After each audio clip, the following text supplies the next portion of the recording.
আপনারা জানেন যে বাংলাদেশে একটা হোয়াইট ডক্টর দেবপ্রিয় ভট্টাচার্যের নেতৃত্বে যে হোয়াইট পেপার, সেই হোয়াইট পেপারে যে ফাইন্ডিংস ছিল যে $234 বিলিয়ন বাংলাদেশের থেকে শেখ হাসিনার আমলে, তার যে লাস্ট আমল যেটা 2009 থেকে 2024 সালের 5ই আগস্ট পর্যন্ত, এই সময়ে $234 বিলিয়ন বাইরে পাচার হয়ে যায়। এবং অ্যাট দ্য সেম টাইম এর মধ্যে $17 বিলিয়ন ছিল যেটা পাচার হয় হচ্ছে বাংলাদেশের ব্যাংকিং সিস্টেম থেকে। এটা একটা it's a kind of highway robbery. তো এই টাকাটা উদ্ধারের জন্য প্রথম থেকেই ইন্টারিম গভর্নমেন্টের প্রয়াস ছিল এবং প্রফেসর ইউনূস প্রথম থেকেই বলে আসছেন যে এটা হচ্ছে আমাদের এই গভর্নমেন্টের খুবই একটা টপ প্রায়োরিটি, কারণ এটা বাংলাদেশের মানুষের টাকা এবং এটা যেভাবে হোক আমরা এই টাকাটা ফিরিয়ে আনতে চাচ্ছি। এটা আপনারা জানেন এটা খুবই কাম্বারসাম একটা এফার্ট এবং বাট আমাদের ফোকাসটা, ইন্টারিম গভর্নমেন্টের ফোকাস প্রথম থেকেই ছিল যে কিভাবে টাকাটা আনা যায়। এবং সেই জন্য সেপ্টেম্বর মাসের 29 তারিখে একটা 11 সদস্য বিশিষ্ট টাস্ক ফোর্স করা হয় এবং 11 সদস্য বিশিষ্ট টাস্ক ফোর্সের নেতৃত্ব দিচ্ছেন হলো সেন্ট্রাল ব্যাংকের গভর্নর, বাংলাদেশ ব্যাংকের গভর্নর আহসান এইচ মনসুর। তো এই টাস্ক ফোর্স এবং অন্যান্য যারা এজেন্সি, অন্যান্য গভর্নমেন্টের প্রতিষ্ঠান, তারা কতটুকু কি করছেন এই টাকাটা ফেরত আনার জন্য, এইটার প্রোগ্রেসটা কতটুকু, সেটার উপরে আজকে একটা বড় মিটিং হয়। এই বড় মিটিংয়ের নেতৃত্ব দিয়েছেন স্বয়ং চিফ অ্যাডভাইজার নিজে, এবং সেখানে আমাদের ফিনান্স অ্যাডভাইজার সালেউদ্দিন আহমেদ, আমাদের আইন adviser doctor Asif Nazrul, central ব্যাংকের গভর্নর আহসান মনসুর ছিলেন এবং প্রফেসর ইউনূসের স্পেশাল অনভয় লুৎফে সিদ্দিকী ছিলেন, আরও বিএফআইউর প্রধান ছিলেন, স্বরাষ্ট্র সেক্রেটারি ছিলেন, ফাইন্যান্স সেক্রেটারি ছিলেন, এসিসির চেয়ারম্যান আব্দুল মোমেন ছিলেন এবং আরও যারা এইটার সাথে জড়িত সবাই ছিলেন। এবং এটার খুব 2 ঘন্টা, প্রায় 1.5 ঘন্টার একটা মিটিংয়ে অনেকগুলো ডিসিশন আসে। তার মধ্যে প্রথম যে ডিসিশনটা সেটা হচ্ছে যে একটা স্পেশাল আইন করার, এই টাকাটা কিভাবে আনা যায় এটা ত্বরান্বিত করার জন্য, এবং এই যে কাজগুলো যে হচ্ছে সেই কাজগুলোর মধ্যে কোঅর্ডিনেশনটা আরো স্মুথলি করার জন্য একটা আইন খুব শীঘ্রই করা হবে। এই আইনটা হয়তো আপনারা এই আগামী সপ্তাহের মধ্যে এই আইনটা আপনারা দেখবেন। এই আইনটা করানো হচ্ছে যে এই টাকাটা ত্বরান্বিত করে কিভাবে টাকাটা আনা যায়, এটা আইনের একটা কাভার লাগবে। আমরা অন্যান্য বিদেশি যেই যারা এই মানি লন্ডারিং এই গভর্নমেন্টকে সাহায্য করছে, মানি লন্ডারকৃত মানিকে ফেরত আনার বিষয়ে যারা সাহায্য করছেন তাদেরও এটা একটা চাহিদা। তো সেই অনুযায়ী একটা আইন খুব দ্রুত করা হচ্ছে এবং এই আইনের আওতায় অনেকগুলো কাজ আরো এক্সিলারেটেড করা হবে। এইখানে আরেকটা হচ্ছে যে যতগুলো প্রচুর ল ফার্মের সাথে আমরা ইন্টারিম গভর্নমেন্ট এবং টাস্ক ফোর্স কথা বলছে, এই ল ফার্মগুলোর সাথেও এই আইনি যে আইনটা যেটা করা হবে সেটা ল ফার্মের সাথে এক ধরনের তাদের সাথে এগ্রিমেন্ট করতে এটা সাহায্য করবে। তো ল ফার্মের মধ্যে 30টার মতো ল ফার্ম, অনেকগুলো 200টা ল ফার্মের সাথে আমরা অলরেডি কথা বলেছি, এখনো সিলেকশন হয়নি। এটা একটা আইনি প্রক্রিয়ার মাধ্যমে সিলেকশন হবে। 30টার মতো ল ফার্মকে ইন্টারন্যাশনালি যারা খুব রেপুটেড তাদের সাথে আমরা এক ধরনের এগ্রিমেন্টে হয়তো যাব, সেটা নিয়েও কথাবার্তা হচ্ছে। আর প্রফেসর ইউনূস মিটিংয়ে বারবার তাকাতে দিয়েছেন যে যত দ্রুত করা যায় এবং সর্বোচ্চ এফোর্ট দিতে বলেছেন। উনি বলেছেন যে এটা বাংলাদেশের মানুষের টাকা এবং এইটা যত দ্রুত পারা যায় এই টাকাটা বাংলাদেশে ফেরত আনতে। উনি খুব প্রতি মাসে উনি বলছেন যে এটার বিষয়ে এখন থেকে প্রতি মাসে হাই পাওয়ার মিটিং হবে এবং এটা জাস্ট ঈদের পরে আর একটা মিটিং উনি ডেকেছেন যে এটা কতটা অগ্রগতি হচ্ছে এটা, এবং এটা এখন থেকে আশা করা হচ্ছে যে প্রতি মাসে এটার উপর মিটিং হবে।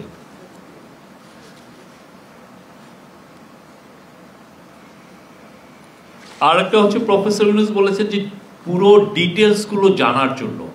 অনেক ক্ষেত্রে এই ডিটেলস এখনো আমরা মানে যেই পরিমাণ টাকা চুরি হয়েছে, যেই পরিমাণ টাকাও বিদেশে পাচার হয়েছে, এটার ফুল স্কোপটা কতটুকু হয়েছে এটা আসলে এখনো আমরা মানে যেটা জেনেছি আরো ডিটেলে জানা, কোথায় গিয়েছে টাকাটা, আসলে কিভাবে নিয়ে গেল, কোথায় গেল। এবং আজকের মিটিং একটা খুব ইম্পর্টেন্ট ফাইন্ডিংস ছিল, যেটা এনবিআর এর চেয়ারম্যান জানিয়েছেন, যে আপনারা জানেন যে অনেক ছেলে মেয়ে বিদেশে পড়তে যায়, অনেক ধনীর ছেলে মেয়ে যায়, ইভেন মিডিল ক্লাস ফ্যামিলির ছেলে মেয়েও যায়।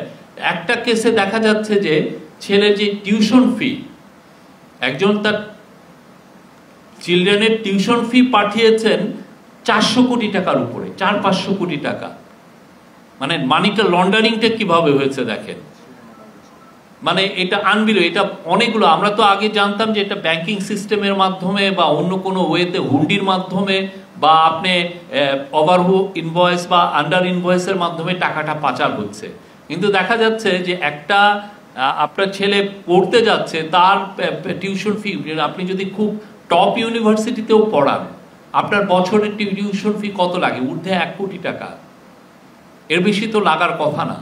কিন্তু দেখা যাচ্ছে যে তার ইয়েতে 400-500 কোটি টাকা জাস্ট সেই টিউশন ফি পাঠিয়ে দিয়েছেন।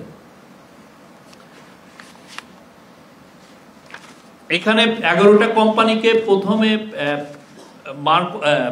নিয়ে কাজ হচ্ছে, বিকজ প্রথমে আইডেন্টিফাই করা হয়েছে 11টা কোম্পানি এবং ইন্ডিভিজুয়ালস। তার মধ্যে প্রথমেই আছেন শেখ হাসিনা এবং তার ফ্যামিলি। তাদের কোথায় কোথায় টাকা চলে গেছে তাদের বিষয়ে আজকে প্রোগ্রেস, তাদের পাচারকৃত টাকার ক্ষেত্রে কি কি মেজার নেওয়া হচ্ছে, সেই কিভাবে এই টাকাটা ট্রেস করা যায়, কোথায় কোথায় টাকাটা চলে যেতে পারে, সেই বিষয়ে আজকে আলাপ হয়েছে। মোট 11টা বড় বড় প্রতিষ্ঠান এবং ইন্ডিভিজুয়ালের, এবং ওইগুলোরও আজকে পুরো মিটিংয়ে এটার একটা পুরো চিত্র তুলে ধরা হচ্ছে। আমরা কিছু কিছু আপনাদেরকে দিব। তো আমি শেখ হাসিনা এবং কেস নাম্বার 1, সাবেক প্রধানমন্ত্রী শেখ হাসিনা, তার পরিবার ও তাদের স্বার্থ সংশ্লিষ্ট ব্যক্তি এবং প্রতিষ্ঠানের বিষয়ে, যেটা বিএফআইইউ এবং যৌথ তদন্ত দল, টাস্কফোর্সের মাধ্যমে যারা কাজ করছেন, বিএফআইইউ কাজ করছেন এবং একটা যৌথ তদন্ত দল কাজ করেছেন, সেটার বিষয়ে যেটা অগ্রগতি সেটা আমি বলছি। 2টা গোয়েন্দা প্রতিবেদন দুদকে প্রেরণ করা হয়েছে। 5.15 কোটি টাকা স্থিতি সহ 11টি ব্যাংক হিসাব অবরুদ্ধকরণ মানে ফ্রিজিং করা হয়েছে, যেটা বিএফআইইউ করেছে, এবং সকল ব্যাংক হিসাবের তথ্য দুদকে প্রেরণ করা হয়েছে। আর যৌথ তদন্ত দল যেটা করেছে, তারা যুক্তরাষ্ট্র, যুক্তরাজ্য, মালয়েশিয়া, সিঙ্গাপুর, হংকং এবং কেমান দ্বীপপুঞ্জের সম্পদের সন্ধান পাওয়া গেছে। তারা তাদের সম্পদে, এই যে সাবেক প্রধানমন্ত্রী শেখ হাসিনা, তার পরিবার ও তাদের স্বার্থ সংশ্লিষ্ট ব্যক্তি এবং প্রতিষ্ঠানের, এদের ক্ষেত্রে অ্যাসেট ট্রেসিং আমরা করতে সক্ষম হয়েছি। যুক্তরাষ্ট্র, যুক্তরাজ্য, মালয়েশিয়া, সিঙ্গাপুর, হংকং এবং কেমান দ্বীপপুঞ্জ, এই দ্বীপপুঞ্জের সম্পদের সন্ধান পাওয়া গেছে। মালয়েশিয়ার একটি ব্যাংকে রাশিয়ান স্ল্যাশ ফান্ডের অস্তিত্ব পাওয়া গেছে। সংযুক্ত মানে অ্যাটাচিং ফ্রিজিং করা হয়েছে, 124টা ব্যাংক অ্যাকাউন্ট, এবং এই 124টা ব্যাংক অ্যাকাউন্টের মোট হচ্ছে 635.14 কোটি টাকা। রাজুকের 1.8 মানে 1.80 কোটি টাকার দলিল মূল্যের 60 কাঠার প্লট। আপনি জানেন এটা রাজুকের মূল্য হয়তো 1.80 টাকা, কিন্তু এখন এই 60 কাঠার যে প্লট, এটা সব পূর্বাঞ্চলে, আপনার পূর্বাঞ্চলে এখন 1 কাঠারই দাম 2-3-4 কোটি টাকা, এবং 8.85 কোটি টাকা মূল্যের 10% জমি সহ 8টি ফ্ল্যাট। মামলা দায়ের বিষয় হল প্রতারণা ও জালিয়াতির অভিযোগে মোট 6টি মামলা দায়ের করা হয়েছে। 6টি কেসের তদন্ত সম্পাদন ও চার্জশিট দাখিল হয়েছে। পরিবারের 7 সদস্যকে আন্তর্জাতিক ভ্রমণে নিষেধাজ্ঞা আরোপ করা হয়েছে। এছাড়া মানে ওভারঅল যদি কেসগুলো ডেভেলপমেন্টের কথা বলি, তাহলে বিএফআইইউ তথ্য প্রতিবেদন জয়েন্ট ইনভেস্টিগেটিভ টিমকে যেটা প্রেরণ করছে সেটা হচ্ছে বিএফআইইউর ক্ষেত্রে 10টি কেসের গোয়েন্দা প্রতিবেদন দেওয়া হয়েছে, সকল দেশি বিদেশি ব্যাংক হিসাবে তথ্যাদি দেওয়া হয়েছে, বিদেশি বিনিয়োগ ও সম্পদ সংশ্লিষ্ট প্রাপ্ত তথ্যাদি দেওয়া হয়েছে এবং ব্যাংক এবং বিও হিসাব অবরুদ্ধকরণ মানে ফ্রিজিং করা হয়েছে 1374টি ব্যাংক হিসাব এর 614.18 কোটি টাকা, যা 614.18 কোটি টাকা, আর 188টা বিও হিসাবের 15.50 কোটি টাকার শেয়ার। আর যৌথ তদন্ত দল জয়েন্ট ইনভেস্টিগেটিভ টিম এরা আইনি প্রক্রিয়া নিয়েছে 4টি কেস ইতিপূর্বে রুজুকৃত মামলা তদন্তাধীন, তার মধ্যে সাবেক প্রধানমন্ত্রী আছেন। 84 জন অভিযুক্তদের বিদেশ ভ্রমণে নিষেধাজ্ঞা আরোপ করা হয়েছে। অভিযুক্তদের নামে বিভিন্ন দেশের সম্পদ ও বিনিয়োগের তথ্য উদ্ঘাটন, ট্রেসিং, ব্যাংক হিসাব ও সম্পদ অবরুদ্ধকরণ ও সংযুতিকরণ, যেটা ফ্রিজিং ও অ্যাটাচিং করা হয়েছে সেটা হচ্ছে যে তার পরিমাণ হচ্ছে 1817.73 কোটি টাকার দেশীয় সম্পদ ফ্রিজিং করা হয়েছে এবং অবরুদ্ধ ব্যাংক হিসাবে স্থিতি 872.24 কোটি টাকা, যা এটা স্থিতি করা হয়েছে। আর শেয়ার অবরুদ্ধ করা হয়েছে 19.68 কোটি টাকার শেয়ার অবরুদ্ধ করা হয়েছে। আর 124.67 মিলিয়ন মার্কিন ডলার এবং 3.79 মিলিয়ন পাউন্ড এবং 11.75 মিলিয়ন ইউরো মূল্যের সম্পদ ক্রোকের আদেশ দেওয়া হয়েছে। আপনারা জানেন যে এটা নিয়ে সেন্ট্রাল ব্যাংকের গভর্নর স্পেশালি কাজ করছেন, অ্যান্টি করাপশন কমিশনও এটা নিয়ে কাজ করছেন। সেন্ট্রাল ব্যাংকের গভর্নর এই 15 বা 16 তারিখে উনি লন্ডনে যাবেন। লন্ডনে যে ওইখানে অনেকগুলো ল ফার্মের সাথে কথা বলবেন, ওইখানে এই সংক্রান্ত যারা যারা কাজ করছেন তাদের সাথে ওনারা বৈঠক করবেন এবং অল পার্টি পার্লামেন্ট গ্রুপ ইউকের আপনি জানেন কমন্স সভার ওইখানে উনি কথা বলবেন এবং ওই ইয়েতে আমরা সেন্ট্রাল ব্যাংকের থেকে মানে ইন্টারিম গভর্নমেন্টের তরফ থেকে বলা হবে যে যাদের টাকাটা ওইখানে আমরা জানছি যে ওইখানে চলে গেছে, তো সেই ক্ষেত্রে তাদের টাকার বিষয়ে যাতে ওই সম্পদগুলো যেগুলো ট্রেসিং করা হয়েছে সেই সম্পদগুলো যেন ফ্রোজেন করা হয়, টাকা এবং সম্পদ, এইটার বিষয়ে আমরা তাদের সাহায্য চাব।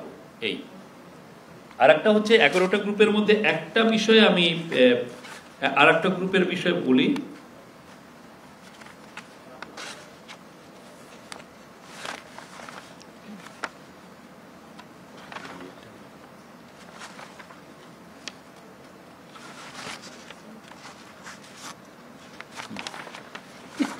সাইফুজ্জামান চৌধুরী ও তার স্বার্থ সংশ্লিষ্ট ব্যক্তি এবং প্রতিষ্ঠান সমূহ। আপনি জানেন সাইফুজ্জামান চৌধুরী আগের গভর্নমেন্টের একজন ইনফ্লুয়েন্সিয়াল মিনিস্টার ছিলেন। ওনার সম্পর্কে আপনি দেখেন আল জাজিরা কি বিশাল একটা রিপোর্ট করেছে, ব্লুমবার্গ করেছে, অন্যান্য ইন্টারন্যাশনাল নিউজ এজেন্সি এবং নিউজ মিডিয়া তাকে নিয়ে রিপোর্ট করেছে। উনি পুরো লন্ডনে, যেটা আমরা নিউজ পেপারগুলোতে দেখেছি যে লন্ডনের ব্লক আফটার ব্লক উনি কিনে ফেলেছেন এবং এটা পুরো বাংলাদেশের মানুষের টাকা, বাংলাদেশের মানুষের থেকে চুরি করা টাকা। তো তার ব্যাপারে যেটা এসছে বিএফআইইউর মানে যৌথ তদন্ত দল যেটা পেয়েছে জালিয়াতি মামলা দায়ের হচ্ছে জালিয়াতি, প্রতারণা এবং অন্যান্য অপরাধমূলক অভিযোগে দায়েরকৃত মামলাসমূহ তদন্তাধীন। কর ফাঁকি দেওয়ার অভিযোগে এনবিআর এর 11টি মামলা তার বিরুদ্ধে তদন্ত হচ্ছে। আদালত কর্তৃক অ্যাটাচ করা হয়েছে হলো 20 কোটি টাকার মূল্যমানের 4টি সম্পত্তি অ্যাটাচ করা হয়েছে, 2টি ফ্ল্যাট এবং 31,594.39 ডেসিমেল সম্পত্তি সংযুক্তির জন্য আদালতে আবেদন করা হয়েছে। আদালত কর্তৃক ফ্রিজিং হয়েছে 29টি ব্যাংক অ্যাকাউন্ট, এটা ফ্রোজেন হয়েছে, যার মোট ব্যালেন্স ছিল 5.27 কোটি টাকা এবং তার শেয়ার ছিল 102.85 কোটি টাকার শেয়ার। আর MLAR পেরোড মানে এটা নিয়ে আমরা বিদেশে আমরা জানিয়েছি এই ওর সম্পত্তির বিষয়ে, সেটা হচ্ছে যে UAE-তে মানে ইউনাইটেড আরব আমিরাতে তার 228টি, যুক্তরাষ্ট্রের 7টি এবং যুক্তরাজ্য মানে ইংল্যান্ডে ইউনাইটেড কিংডমে 343টি সম্পত্তি সংযুক্তির জন্য আমরা বলেছি। এবং এই তিনটি এই বিষয়ে তাকে এই জানানোটাই আমরা যেটা হলো পররাষ্ট্র মন্ত্রণালয়ের মাধ্যমে পাঠানো হয়েছে। এবং 2 জন ব্যক্তির আন্তর্জাতিক ভ্রমণে নিষেধাজ্ঞা আরোপ করা হয়েছে। এটা ছিল আমরা আরো এর বিষয়ে আরো আপনাদেরকে আরো ডিটেলস দিব। এটারে আমরা এইখান থেকে কিছু কিছু যেগুলো বুলেট পয়েন্টগুলো সেগুলো ইম্পর্টেন্ট পয়েন্টগুলো আপনাদেরকে আমরা খুব শীঘ্রই এটা আমরা ইয়েতে পাঠাচ্ছি। আরও আমাদের আজকে টেক্সট বুক নিয়ে আমাদের ডেপুটি প্রেস সেক্রেটারি বলবেন, টেক্সট বুক যেগুলো আমরা সোফার বিতরণ হয়েছে সেগুলো নিয়ে বলবেন। তারপরে মাগুরার আপনি জানেন যে একটা ক্ষুদ্র শিশুকে নির্মমভাবে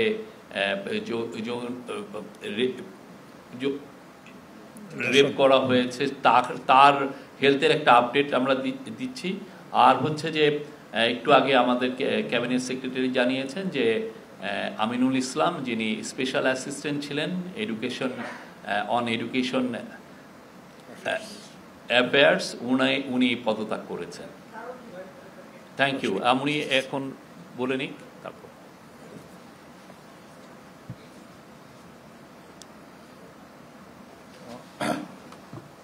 আসসালামু আলাইকুম। আপনারা জানেন যে এবছর পাঠ্যপুস্তক বিতরণে কিছুটা বিলম্ব হয়েছে এবং এর মধ্যে আমাদের 39,60,00,000 পাঠ্য বই বিতরণ করার কথা ছিল বিভিন্ন পর্যায়ে। তার মধ্যে 38,29,61,000 কপি ইতিমধ্যে ছাপা হয়েছে এবং এই ছাপা হওয়ার বই আসলে মোট বইয়ের 97.2%। এই বইগুলো সেইভাবেই আসলে এর মধ্যে বিতরণ সম্পন্ন হয়েছে। 2,37,00,000 বই যেগুলো ছাপা হয়েছে কিন্তু এখনও বিতরণ করা সম্ভব হয়নি, এই বিতরণ বিষয়টা প্রক্রিয়াধীন। আর এছাড়া এখনও 1,08,05,000 বই ছাপানো সম্ভব হয়নি। এই আমরা অন্তর্বর্তীকালীন সরকার আশা করছি যে এই বইগুলো 1 সপ্তাহের মধ্যেই ছাপা এবং বিতরণ সম্পন্ন করা হবে। সব মিলিয়ে পাঠ্যপুস্তকের যে বিলম্বটা সেটা হয়তো আর থাকবে না। আমরা আশা করছি যে মার্চের মাঝামাঝি সময়ের মধ্যে পাঠ্যপুস্তক সবগুলো ছাপা এবং বিতরণ সম্পন্ন হবে। যে বইগুলো এখন পর্যন্ত যে 1,08,00,000 বই ছাপা হয়নি বা ছাপানো সম্ভব হয়নি সেগুলো মূলত শারীরিক শিক্ষা, গ্রন্থবিজ্ঞান এবং ক্যারিয়ার কাউন্সিল এই ধরনের বইগুলো। কিন্তু প্রতিদিন আমাদেরকে এনসিটিভি জানিয়েছেন যে প্রতিদিন প্রায় 45,000 বই ছাপা হচ্ছে এবং সেই হিসাবে আমরা আশা করছি যে খুব শিগগিরই হয়তো এই বইগুলো ছাপা শেষ হবে। সরকারের পক্ষ থেকে একটা লক্ষ্যমাত্রা নির্ধারণ করা হয়েছিল যে আপনার ফেব্রুয়ারি 28 তারিখের মধ্যে সবগুলো বই বিতরণ করা সম্ভব হবে। সেটা সম্ভব হয়নি কারণ আমদানিকৃত কাগজ খালাস করতে কিছুটা বিলম্ব হয়, সেই বইগুলো ছাপানো সম্ভব হয়নি। তাছাড়া চীনের নববর্ষ ছিল, চীনের নববর্ষের কারণেও কিছুটা এই প্রক্রিয়াটা কিছুটা বিঘ্নিত হয়েছে। তারপরে নতুন করে আমরা একটা লক্ষ্য ঠিক করেছিলাম যে মার্চের 10 তারিখের মধ্যে এই কাজগুলো সম্পন্ন করা হবে। আজকে মার্চের 10 তারিখ, সেই লক্ষ্যমাত্রা অনুযায়ী যে এইটুকু অগ্রগতি হয়েছে সেটা আমরা আপনাদেরকে জানালাম। এইটার আপনারা অনেকগুলো কারণ জানেন যে এই বছর বই ছাপা হওয়ার বিলম্বর কারণগুলো এর আগেও আমরা আপনাদের সাথে শেয়ার করেছি। প্রথমত হচ্ছে যে এইবার শতভাগ বই বাংলাদেশে ছাপা হচ্ছে এবং শতভাগ বই ছাপা হওয়ার কারণে বাংলাদেশের মুদ্রণ শিল্প আপনার উপকৃত হচ্ছে। আরেকটা জিনিস সরকারের পক্ষ থেকে সবসময় নজর রাখা হয়েছে বইয়ের মানের ক্ষেত্রে, বইয়ের কাগজের মান এবং বাঁধাইয়ের যে মান এটা রাখার চেষ্টা করা হয়েছে। আর একটা জিনিস হচ্ছে যে আপনারা এর মধ্যে হয়তো আপনারা নিজেরা অনেক রিপোর্ট করেছেন যে এর আগের সরকারের সাথে সংশ্লিষ্ট বেশ কিছু মুদ্রণ ব্যবসায়ী তারা আসলে তাদের সরকারের কাছে গোয়েন্দা তথ্য ছিল, তারা চেষ্টা করেছিল যে এই বইয়ের যে মুদ্রণ এবং ছাপার যে প্রক্রিয়াটা, এই প্রক্রিয়াটা জুন জুলাইতে নিয়ে যেতে, যাতে করে সরকারের ইমেজটাকে ক্ষুণ্ণ করা যায়। এবং আসলে সরকারি ইমেজের চেয়েও বড় জিনিস হচ্ছে আসলে তারা কোমলমতি শিক্ষার্থী, তাদের শিক্ষা কার্যক্রমকে ইচ্ছাকৃতভাবে ব্যাহত করার চেষ্টা করেছিল। তো সরকারের এই বিষয়ে ব্যাপক গোয়েন্দা তৎপরতা ছিল এবং এই গোয়েন্দা তৎপরতার ফলে তাদের যে এই ষড়যন্ত্রগুলো বা তাদের যে চেষ্টাগুলো, এগুলো ব্যর্থ করা সম্ভব হয়েছে। এবং একটা সিদ্ধান্ত হয়েছে যারাই এই ধরনের অপকর্মের সাথে এবার জড়িত ছিল ভবিষ্যতে তাদেরকে কালো তালিকাভুক্ত করা হবে। আমাদের মাননীয় শিক্ষা উপদেষ্টা সিআর আবরার সাহেব, উনি নতুন দায়িত্ব নিয়েছেন। উনি আমাদেরকে জানিয়েছেন যে আগামী বছরের পাঠ্যপুস্তক ছাপার কাজটা আগামীকাল থেকেই শুরু হবে। এটা হচ্ছে পাঠ্যপুস্তকের ছাপা সংক্রান্ত যে প্রক্রিয়াটা, পুরো প্রক্রিয়াটা আগামীকাল থেকে শুরু হবে, যাতে আগামী বছর ছাত্রছাত্রীদেরকে নির্ধারিত সময়ের মধ্যে বইটা হস্তান্তর করা যায়। আর মাগুরার দর্শনের যে আন্তর্জাতিক ভিকটিম, যে আমাদের যে শিশুটি হয়েছে, আপনারা দেখেছেন আন্তর্জাতিকরণ সরকারের পক্ষ থেকে নিয়মিত তার স্বাস্থ্যের খোঁজখবর রাখা হচ্ছে। প্রধান উপদেষ্টার নিরাপত্তা উপদেষ্টা লেফটেন্যান্ট জেনারেল হাফিজউদ্দিন, উনি এই বিষয়ে নিয়মিত আব্দুল হাফিজ উনি এই বিষয়ে নিয়মিত যোগাযোগ রাখছেন চিকিৎসকদের সাথে। আজকে উনি চিকিৎসকদের সাথে কথা বলেছেন। চিকিৎসকরা ওনাকে জানিয়েছেন যে শিশুটির শারীরিক অবস্থার খুব সামান্য উন্নতি হয়েছে। ওর কমান লেভেল 3-এ ছিল, আজকে সেটা 5-এ উন্নতি হয়েছে। এবং সকালে শিশুটি প্রথমবারের মতো হাসপাতালে ভর্তি হওয়ার পর চোখের পাতা নেড়েছেন। এবং তবে শ্বাসরোধের চেষ্টার কারণে তার মস্তিষ্কে অক্সিজেন সরবরাহ বিঘ্নিত হয়েছিল এবং মস্তিষ্কে পানি জমে গিয়েছিল, যেটা এখনো অপসারণ করা সম্ভব হয়নি। তার বুকের মধ্যে যে বাতাসটা জমেছিল সেটা দূর করা গেছে এবং চিকিৎসকরা আশাবাদী হয়তো তার স্বাস্থ্যের অবস্থা আর একটু উন্নতি হবে 2-1 দিনের মধ্যে। আজকে আমাদের স্বাস্থ্য উপদেষ্টা নূরজাহান বেগম এবং মৎস্য ও প্রাণী সম্পদ উপদেষ্টা ফরিদ আক্তার হাসপাতালে গিয়েছেন সিএমএইচে। ওনার স্বাস্থ্যের নিয়মিত তার স্বাস্থ্যের অগ্রগতি এ বিষয়ে খোঁজখবর নিয়েছেন এবং চিকিৎসকদের সাথে কথা বলেছেন এবং প্রয়োজনীয় দিক নির্দেশনা প্রদান করেছেন। সো এইটুকুই আমার কাছে আপডেট। এখন আপনারা যদি কোনো প্রশ্ন করতে চান।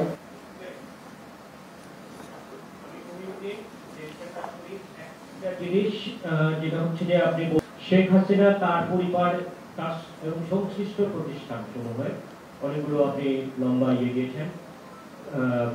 আমরা জানতে চাচ্ছিলাম যে এই পরিবার যে প্রতিষ্ঠানগুলো কি, ঠিক আছে, সংখ্যা কত? আর আরেকটা বিষয় হচ্ছে 11টি গ্রুপের কথা আপনি বলেছিলেন, সেই 11টি। আর আরেকটা জিনিস হচ্ছে আমরা একটু আগে জানতে পেরেছি special assistant to education Aminul Islam সাহেব পদত্যাগ করেছেন এবং উনি বলেছেন যে প্রধান আমরা ক্যাবিনেট সেক্রেটারির সাথে কথা বলেছি।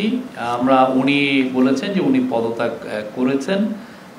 এইটুক পর্যন্তই আমরা জানি। ওনার পদত্যাগপত্রে উনি কি লিখেছেন এই বিষয়ে এখন পর্যন্ত আমরা কিছু জানি না। সেটা আপনারা ওনার সাথে কথা বলবেন। আমরা আমাদের তো যেটা পদত্যাগ পত্রে যেটা লেখা হয় সেটাই তো আমাদের বিষয়, আমরা দেখার বিষয়। আমরা যেটা জানি যে সেটা হচ্ছে যে উনি পদত্যাগ করেছেন, উনি পদত্যাগপত্র জমা দিয়েছেন, এই বিষয়ে আমরা জানি।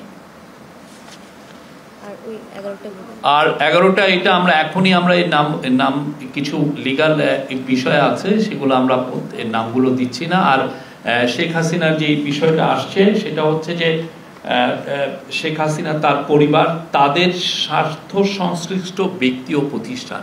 এখন বিষয়গুলো অনেক কিছু জিনিসের ইনভেস্টিগেশনের স্বার্থেও আমরা নামগুলো অনেক ক্ষেত্রে নিতে পারছি না।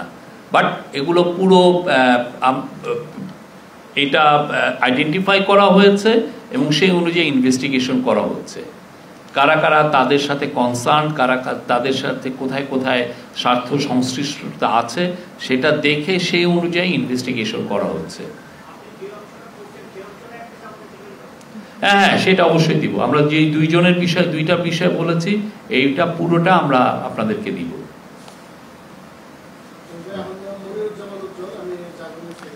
আর একটা বিষয় সেটা হচ্ছে যে এমনি তো 11টা গ্রুপ, তার বাইরে যে কয়েকশো ব্যক্তি আছে যে যারা 200 কোটি বা তারও অধিক টাকা আমরা আইডেন্টিফাই করেছি যে তারা এই টাকাগুলো বাইরে নিয়ে গেছেন। তো সেই বিষয়েও আরও ইনভেস্টিগেশন আরও জোরদার করার জন্য চিফ অ্যাডভাইজার মহোদয় এই বিষয়ে সভাকে বলেছেন যে এটা বিষয়ে খুব দ্রুত যাতে এটার ইনভেস্টিগেশনগুলো যেন আরও ফাস্ট ট্র্যাক করা হয় এবং এটার বিষয়ে আমরা খুব দ্রুত যেন আরও কিছু ডেভেলপমেন্ট জানি যে কতদূর কী হয়েছে, কতটুকু জানা গেছে। আপনি বলছিলেন যে উচ্চশিক্ষার নামে অনেক টাকা পাচার হয়েছে, সেই ব্যক্তিটি কি শেখ হাসিনার পরিবারের কেউ কিনা সেটা বলবেন, আর তদন্তের স্বার্থে যদি নাম বলতে না চান সেটা একটা বিষয় জানাবেন যে তদন্তের স্বার্থে বলছিলেন, ওই ব্যক্তির নাম বলা যাবে কিনা। আর দ্বিতীয় প্রশ্ন হচ্ছে, আপনি বেশ কয়েক মাস আগে যখন পাচার করতে টাকা ফিরিয়ে আনার একটা প্রক্রিয়া শুরু হয়েছিল তখন বলছিলেন যে ট্রেল খোঁজা হচ্ছে, তো ট্রেল খুঁজতে খুঁজতে কিন্তু আমরা দেখলাম যে কয়েক মাস চলে গেছে। আমরা জানি যে অন্তর্বর্তী সরকার আগামী মার্চ বা ডিসেম্বর বা জুন নানা ডেট দেওয়া হচ্ছে, এই সময়ের মধ্যে আপনারা আশা করছেন কিনা যে আপনাদের আমলে এই টাকা আদৌ উদ্ধার হবে কিনা? কারণ আপনারা যে প্রক্রিয়ার কথা বলছেন, বিদেশে গিয়ে আবেদন জানাবেন, তারা ফ্রিজ করবে কিনা, বা এ ধরনের কোনো উদাহরণ আছে কিনা যে এক দেশের সরকার আরেক দেশে গিয়ে ব্যাংক অ্যাকাউন্ট ফ্রিজ করতে বললে তারা করে কিনা, এই বিষয়ে একটু ক্লিয়ার করবেন। না, ব্যাংক অ্যাকাউন্ট ফ্রিজ করে এটা উদাহরণ যথেষ্ট আছে, কিন্তু একটা বিষয় আপনারা জানবেন যে এই বিষয়টা কিন্তু খুবই সময়সাধ্য ব্যাপার। এটা কিন্তু আপনি বললেন যে আজকে, কেন এটার সাথে অনেকগুলো লিগাল এক্সপেক্ট আছে, আপনার লিগাল জিনিসগুলো অ্যাড্রেস করতে হয়, গভর্নমেন্টের অনেকগুলো এজেন্সির সাথে এটা কোঅর্ডিনেশনের বিষয় আছে, তারপরে বিদেশি প্রতিষ্ঠানের সাথে প্রতি স্টেপে স্টেপে লিগাল বিষয়গুলো দেখতে হয়। এটা আপনি আজকে চেলেন যে কালকে এটা হয়ে গেল এরকম কিন্তু না। আপনি অন্যান্য দেশগুলোতে দেখেন, কিছু কিছু দেশ যেমন এশিয়ার মধ্যে দু একটা দেশ আছে, যেমন ফিলিপিন্সে মার্কোসের টাকার বিষয়ে আপনি দেখেন কতটুকু, এই উনি তো 20-30 বছর আগের বিষয়, বা অ্যাঙ্গোলা তার কিছু টাকা পেয়েছে, ইট টুক দেম 5 years। তা আমাদের এখানে এইটা যাতে খুব দ্রুত এই টাকাগুলো উদ্ধার করা যায় সেটার জন্য যতগুলো মেজার নেওয়া দরকার সবগুলোই নেওয়া হচ্ছে, এবং ওইটার আলোকে আজকে সবাইকে ডাকা হয়েছিল, সবাই এসে প্রফেশনাল সবার কাছ থেকে আপডেটগুলো নিয়েছেন এবং নিজে এটা মনিটর করছেন। এবং উনি আজকে এবং যাওয়ার সময় বলেছেন যে কাল আগামী মাসের ঈদের পরে আবার মিটিং হবে, তখন আমি আবার ফার্দার কি অগ্রগতি হলো সেটা উনি আবার জানবেন সবার কাছ থেকে। এবং তার আলোকে দেখেন আজকে, এবং এই যে ল একটা, হ্যাঁ, এটা একটা বিশেষ একটা আইন করা হচ্ছে, এবং এই বিশেষ একটা আইনের যদি আমরা খুব দ্রুত এটা করতে পারি জিনিসটা আরো এক্সপেডাইট হবে।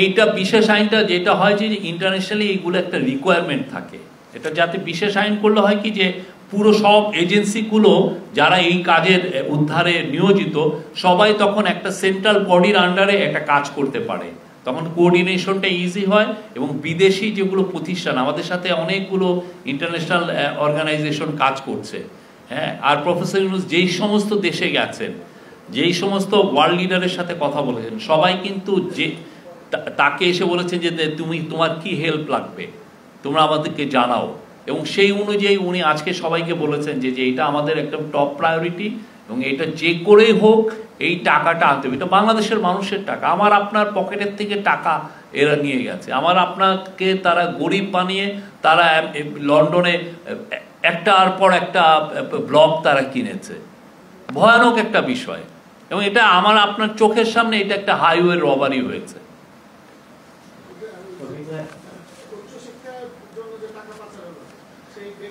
উচ্চ এটা আমরা এগুলো তো নাম আমরা বলছি না, আমরা বলছি যে কতটা ইনোভেটিভ ওয়েতে টাকাগুলো গেছে। আমরা তো জানতাম কি যে এটা একটা ওভার ইনভয়েসিং, আন্ডার ইনভয়েসিং এ বা ব্যাংকিং সিস্টেমের মাধ্যমে বা হুন্ডির মাধ্যমে টাকাটা চলে গেছে, কিন্তু দেখা যাচ্ছে যে না, কি যেসব ওরা কিছু কিছু জায়গায় লুপ হোল খুঁজে 400 করে, পৃথিবীতে কারো টিউশন ফি 400-500 কোটি টাকা আছে। এইটা আমরা এখনো ওনার আইডেন্টিটি আমরা এখনো রিভিল করতে পারছি না, সরি।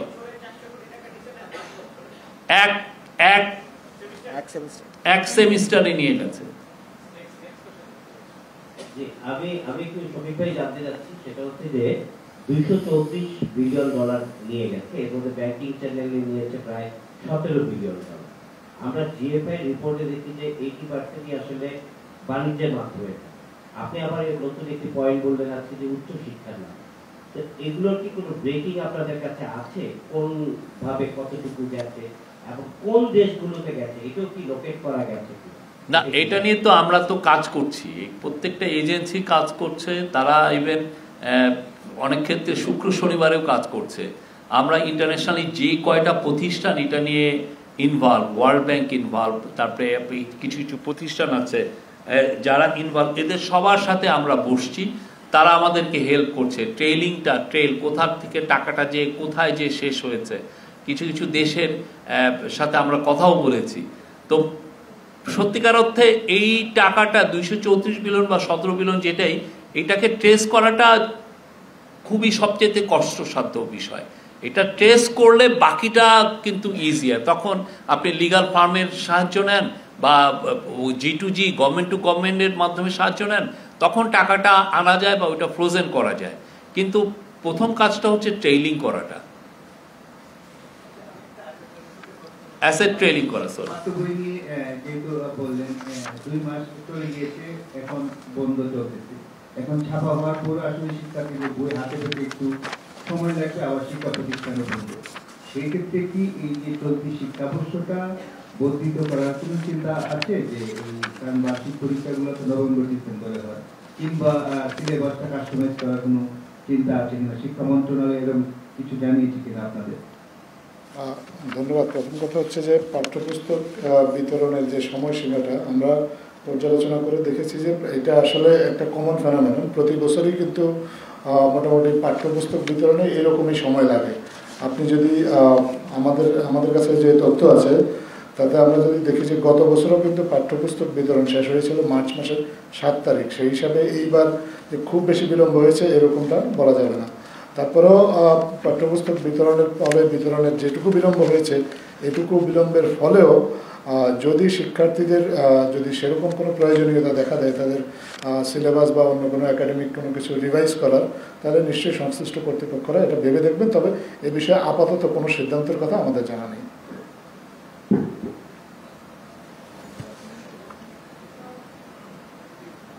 ধন্যবাদ। আর কোনো প্রশ্ন?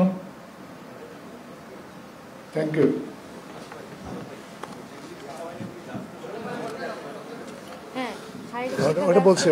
আমি মালয়েশিয়ার বিষয়ে বলতে পারি। হ্যাঁ, আমাদের কনসালটেন্ট মালয়েশিয়ায় গিয়েছিলেন ফেব্রুয়ারিতে, এবং মালয়েশিয়ার যে এসসিসি তাদের সাথে কথা বলেছেন এবং তাদের সাথে তাদের মানে এক্সপেরিয়েন্সটা শেয়ার করেছেন। তো এবং মালয়েশিয়ার যে প্রাইম মিনিস্টারের যে অফিস তার সাথেও কথা হয়েছে। হ্যাঁ, তারা বলেছে যে তারা বাংলাদেশের সাথে তাদের সাপোর্টটা আরও খুব গভীর পর্যায়ে নিয়ে যেতে চায় এবং বাংলাদেশের অ্যাসেট রিকভারির ক্ষেত্রে তারা খুব বাংলাদেশকে হেল্প করতে চায়।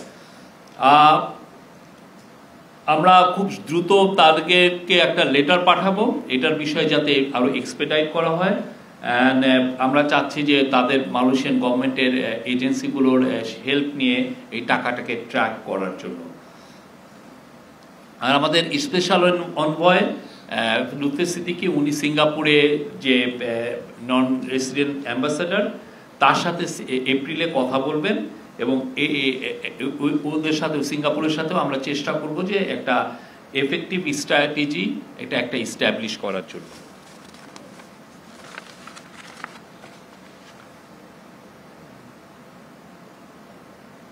আর আমাদের গভর্নর 17 তারিখ, মার্চের 17 তারিখ ইউকের অল পার্টি পার্লামেন্টারি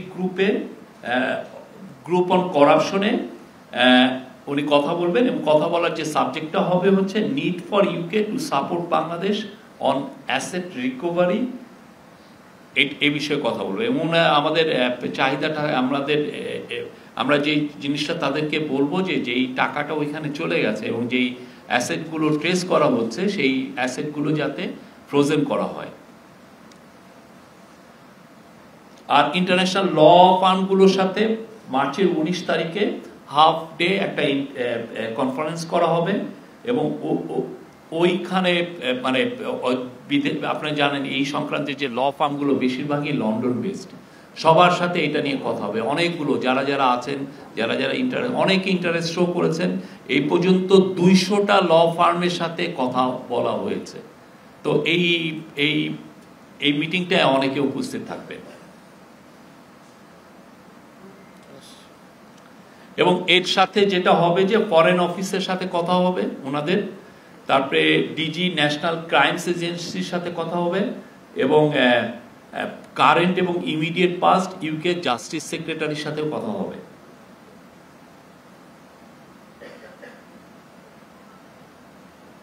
আরেকটা হচ্ছে যে আমরা ওয়ার্ক করছি, আমরা কাজ করছি international anti corruption coordination centre এবং ওয়ার্ল্ড ব্যাংকের স্টার STAR এর সাথে to prepare for Bangladesh asset recovery conference in London in early May. হ্যাঁ, এটা লন্ডনে হবে। হ্যাঁ হ্যাঁ হ্যাঁ, এটা হচ্ছে ওদের সবার সাথে বসে একটা মিটিং হবে এবং এই যেখানে 8 থেকে 10টা কান্ট্রির যেখানে আমরা সাসপেক্ট করছি যে মানি ডেস্টিনেশন হয়েছে সেই বিষয়ে আলাপ হবে। বাংলাদেশ টাস্ক ফোর্স মেম্বার, বাংলাদেশের যে 11 সদস্য বিশিষ্ট যে টাস্ক ফোর্স মেম্বার এবং আদার কি স্টেক হোল্ডার্স এখানে অ্যাটেন্ড করবেন। এটার মূল গোলটা হচ্ছে two establish strong informal relationship partnership, যাতে এগুলো আমাদের খুব ক্রুশিয়াল এই টাকাটা ফেরত আনার জন্য।